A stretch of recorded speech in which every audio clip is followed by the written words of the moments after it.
আল্লাহর নবীকে ভালোবেসে জীবন দিয়েছিলেন ইলমুদ্দিন। পাকিস্তানের লাহোরে তার বাড়ি। তৎকালীন সময় একজন লেখক ভারতের বই লেখলো রঙ্গিলা রাসূল, নাউজুবিল্লাহি মিন যালিক। ওই বইয়ের ভিতরে আমার রাসূলের চরিত্র নিয়ে বাজে বাজে বাজে বাজে শব্দ ব্যবহার করলো। সারা ভারত উপমহাদেশের মুসলমান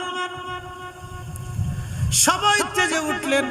হতে পারে না, আমার রাসূলের জীবনী নিয়ে এমন বাজে বক্তব্য লেখনি, তাকে শাস্তি দিতে হবে, ফাঁসিতে ঝুলাইতে হবে। কিন্তু তখন চলতেছিল ব্রিটিশ আমল, ব্রিটিশদের নীতি মুক্ত মনা। তারা বলেন যে যাই বলুক যাই করুক কোনো বাধা